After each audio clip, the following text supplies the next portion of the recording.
The air in the apartment is thick and heavy, the kind of heat that clings to the skin like a second layer. The ceiling fan groans as it spins, pushing around the warmth, but offering no real relief.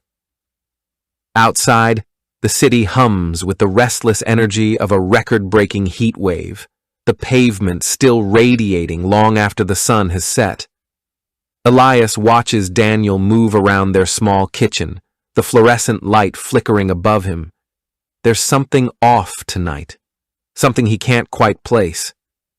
Daniel hums under his breath as he cooks, a tune that feels familiar but twisted, like a childhood lullaby played backward. When Elias asks about it, Daniel pauses, knife hovering over the cutting board. "What song?" "The one you were just humming." Daniel frowns, shaking his head. "I wasn't humming." Elias doesn't press it, but the unease settles in his gut like a stone. Later, as they sit at the table, Elias catches Daniel's reflection in the dark kitchen window. The glass warps their images slightly, stretching them thin, but what makes Elias's breath hitch is the delay. He blinks. 3 seconds later, Daniel's reflection does the same. He turns to look at Daniel directly, but the man is staring at his plate, chewing slowly, oblivious. When Elias glances back at the window, his own reflection is the only one there. Nightfall. They go to bed without speaking, the heat making the sheets stick to their skin. Elias drifts in and out of sleep, his dreams fragmented. Flashes of empty hallways, static-filled whispers, a figure standing just outside his line of sight. Then, a hand on his shoulder. He jolts awake to find Daniel standing over him, backlit by the street lamp bleeding through the curtains. His face is in shadow, but his voice is clear, quiet. "Can you still see me?" Elias opens his mouth to answer, but before he can, Daniel's head snaps toward the corner of the room. His body goes rigid. "No!" Daniel shouts, sudden and raw, his voice cracking. "Not yet!" Elias follows his gaze, but the corner is empty, just darkness. When he looks back, Daniel is already climbing into bed, his breathing steady, his eyes closed, as if nothing happened. The lingering unease. Elias lies there, heart pounding, staring at the ceiling. The apartment is silent except for the distant hum of the city and the occasional creak of settling walls. He tells himself it was sleepwalking, a nightmare. But then, just before dawn, he wakes again, this time to the sound of scratching. Not from the door, not from the window, from inside the walls, and beneath it so faint he might have imagined it, the echo of that unfamiliar song. The digital clock burns 3:33 a.m. into the darkness when Elias jerks awake, his skin slick with sweat. The heat wave hasn't broken. If anything, the air feels thicker now, suffocating, like the apartment itself is holding its breath. The ceiling fan's chain sways slightly, though the blades haven't turned in hours. Daniel's side of the bed is empty. Elias reaches out. The sheets are damp, cold, not recently vacated. "Daniel?" No answer. Just the hum of the refrigerator down the hall, a sound that's suddenly too loud, too mechanical. The bathroom light glows beneath the door, casting a jaundiced stripe across the floor. The door stands ajar. Elias pads across the carpet, the fibers crunching strangely underfoot, like walking on dried insect wings. The bathroom smells of copper and wet cement. The faucet runs at full blast, water slapping against porcelain, empty. Except the mirror, fogged from humidity, except for 3 words finger-written in the condensation. "Don't look." The last letter smeared, as if interrupted. Elias's pulse hammers in his throat. He turns off the faucet. In the sudden silence, he hears a click. The apartment's front door, locked, dead-bolted from the inside. A creak. The fire escape window, closed, latched. A drip. Something dark seeping from under the sink cabinet. Not water, too viscous. When he touches it, his fingers come away clean. Then, a flicker in the hallway. The television in the living room blinks to life, screen full of static. Elias stumbles toward it, hand outstretched to power it off. And freezes. In the static, for half a heartbeat, the snow resolves. A figure stands behind him in the reflection, tall, limbs too long. Then the screen dies. The apartment holds its breath. Somewhere, a floorboard groans. Elias spins. The bedroom doorway. A shadow peels itself from the jamb. Just the street lamp through the curtains, surely. But for an instant, it has shape. Shoulders, the suggestion of a head, cocked at an unnatural angle. Then nothing. Daniel's phone buzzes on the nightstand. A notification. Voicemail received 3:33 a.m. Elias presses play. Static. Then a wet, guttural whisper. Daniel's voice, but warped, like a recording played underwater. It's in the W... A sound like teeth clicking.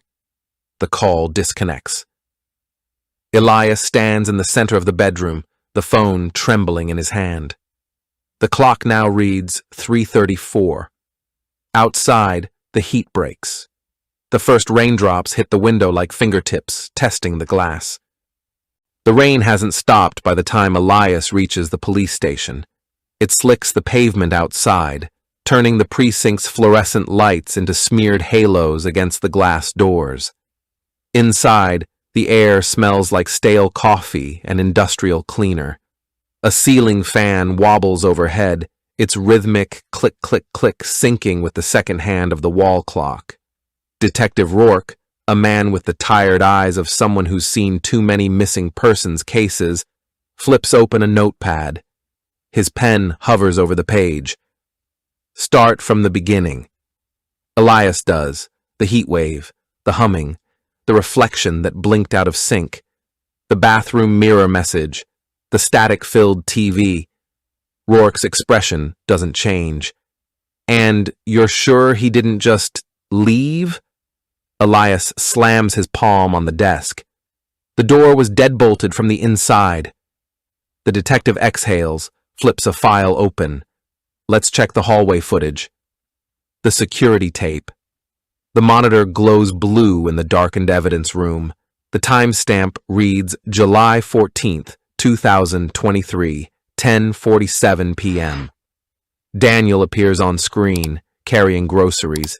He pauses at their apartment door, fumbles with his keys. Elias leans forward.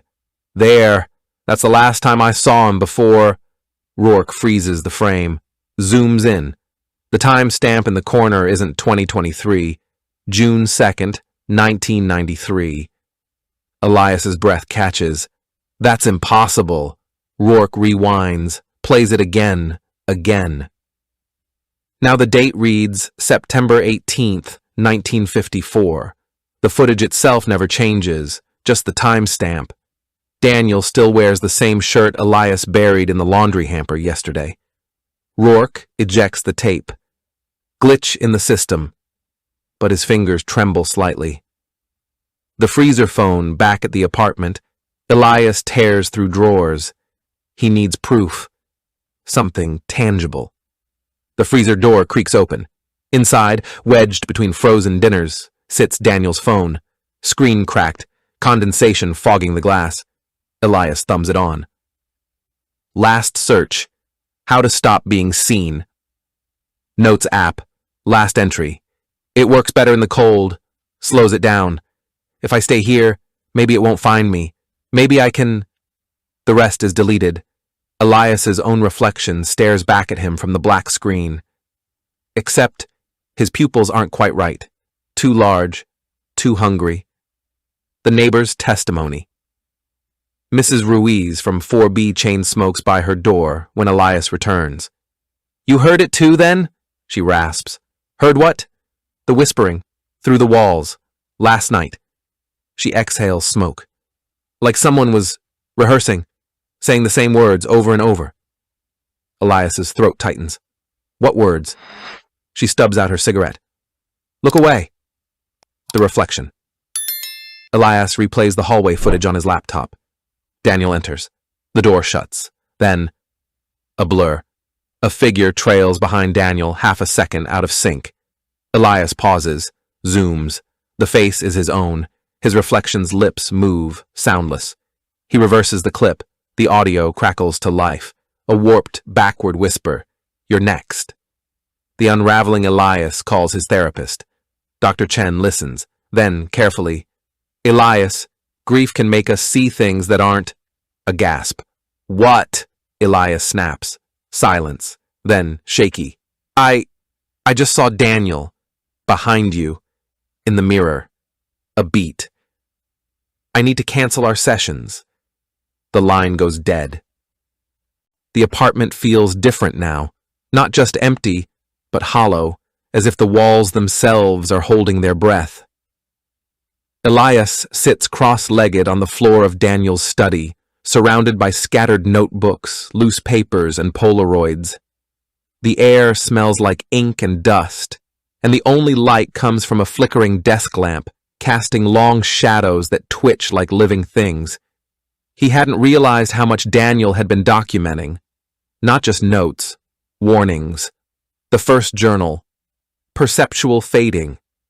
The earliest entries are clinical, detached, research notes from Daniel's graduate school days in cognitive psychology. Case study.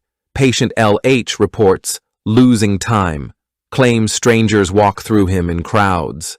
MRI shows no abnormalities. Yet in group footage, subjects consistently avoid his chair as if it's empty. A newspaper clipping about a 1922 asylum fire, circled in red. 7 patients unaccounted for. No bodies recovered. A sketch of a gaunt, elongated figure labeled The Witness, with a footnote. Not a ghost, the opposite. It's what's left when perception fails. Elias' fingers tremble as he turns the page. The second journal. Anchors and erosion. The tone shifts here, more frantic, ink smudged like the writer's hands were shaking. It's happening to me. Yesterday the barista didn't hand me my coffee, just set it down like I wasn't there. When I grabbed it, she jumped. Sorry, she said. Didn't see you. But I was right in front of her. A photo of Daniel and Elias at the beach, except Elias doesn't remember this being taken. Daniel's face is slightly blurred, like the camera refused to focus. Anchors hold us in place, people who know us. But what happens when they stop looking? Elias flips to the last entry. Elias is my last anchor. If he stops seeing me, I stop being. The ink is fresh, too fresh. Daniel vanished 3 days ago. The Polaroids, a timeline of disappearance. A rubber-banded stack slides from between the pages. Each photo is dated. Daniel at a party, slightly transparent. Guests' eyes slide past him. Daniel's reflection in a mirror. Except his real body isn't in frame. Just an empty chair where Daniel clearly intended to sit. The longer Elias stares, the more his vision blurs. The final Polaroid is blank. This is where I stop appearing. Tucked beneath the journals, a stolen manila folder stamped Willowbrook Closed Ward, classified. A 1973 intake photo of a man with no face, just smooth skin where features should be. Doctor's notes. Subject 12 insists they're eating my name. Staff report walking through him by day 7. A memo recommending termination of observation after the subject allegedly bit an orderly. The bite mark sketch shows teeth where no teeth should fit. Elias reaches the last journal. The moment he touches it, the desk lamp flares, then dies. Moonlight spills through the window. On the wall, his shadow doesn't move when he does. The journal falls open to a page covered in that same phrase over and over. Look away, look away, look away. And beneath it, in shaky capitals, it wears the forgotten like a skin. A sound behind him. The closet door, closed when he entered, now stands ajar. Inside, something breathes. The address from Daniel's journal leads Elias to the skeletal remains of Willowbrook Asylum, its broken windows staring down like empty eye sockets. The iron gates shriek as he pushes them open, the sound cutting through the pre-dawn fog. The air here is different, thick, with the scent of wet plaster and something older, something chemical, like antiseptic left to rot. A rusted sign dangles from the entrance. Closed ward, authorized personnel only. Elias steps inside. The moment his foot crosses the threshold, his breath mists in the air, despite the summer heat wave still choking the city. His flashlight beam skitters across peeling wallpaper, revealing handprints where patients clawed at the walls. The floor is littered with shattered vials, their labels faded to ghosts of text. At the end of the hall, a steel door stands ajar. We made them forget us too fast. Elias pushes the door open. The room is frozen in time, a 1970s nightmare preserved under dust. A two-way mirror, now cracked, reflecting nothing but darkness. Straps on a chair, leather worn thin by struggle. The screen flickers to life, showing a man in a hospital gown. No, not a man, not anymore. His features smudged like a wet painting. The figure's mouth moves. No sound. Then the film distorts. For 3 frames, the patient's face unfolds, revealing rows of needle teeth. The screen goes black. A final title card. The last page is a carbon copy of an orderly's statement. I was taking subject 12 to hydrotherapy when I forgot what I was doing. Next thing I knew, I was alone in the hall. Then I felt breathing on my neck. I turned around and there was nothing there, but something bit me. A Polaroid is paperclipped to the report, showing a human bite mark with at least twice the normal number of teeth. Behind the chair, Elias finds the real horror. The wall is gone. Not broken, erased, replaced by a patch of void that drinks the flashlight beam. Protruding from the darkness is a single arm, skeletal, fingers fused to the chair's straps. Elias reaches out, and the fingers twitch. A whisper seeps from the void. They pushed us too far. Now we push back. The floor beneath Elias vibrates. Something is laughing inside the wall. Elias staggers back, knocking over a desk. A photograph flutters to the floor. It's modern. Impossibly so. Daniel stands in this very room, facing the void. Written on the back, I finally found where they go. Now I know why they're hungry. Elias, don't remember me too loudly. The apartment is dark when Elias returns, but it no longer feels like his apartment. The walls hum. The air tastes like static, and the reflection in the hallway mirror. That isn't him. Not anymore. Elias staggers to the bathroom, splashes water on his face. When he looks up, the mirror shows. He blinks. The reflection resets. A whisper curls from the sink drain. You're almost ready. Desperate for proof he's still real, Elias digs out an old camcorder. Daniel passes Elias a gift. Except, in the video, Elias isn't there. The present floats mid-air until Daniel's hands adjust to hold it. They toast. The camera catches Daniel's glass clinking against nothing. Elias sits alone on the couch, laughing at something no one else is there to hear. The peephole shows Daniel, but wrong. His edges blur like a photograph left in the rain. His smile doesn't reach his eyes. You have to forget me, Daniel pleads, voice layered with something deeper. Or it'll take you too. Elias reaches for the doorknob, and Daniel's hand phases through the wood to grab his wrist. The skin is cold, translucent. It's already in the walls. The choice. Elias jerks away, slams the door. Silence. Then Scratching, not from the door, from inside the medicine cabinet. Elias wrenches it open. A Polaroid falls out. The image, a figure standing behind him right now, its face a blur of static. The back reads, "Too late." The final shot. Elias turns. The apartment is empty, but the bathroom mirror shows. His reflection, staring. The static figure, closer now. And behind them both, a door where no door should be. A whisper from everywhere at once. Time to go. The lights cut out. Thanks for watching. If you enjoyed this video, hit that like button, subscribe, and ring the bell for more. Let me know your thoughts in the comments.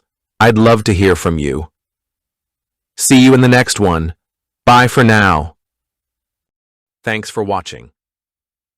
If you enjoyed this video, hit that like button, subscribe, and ring the bell for more.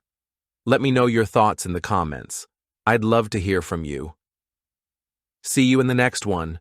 Bye for now.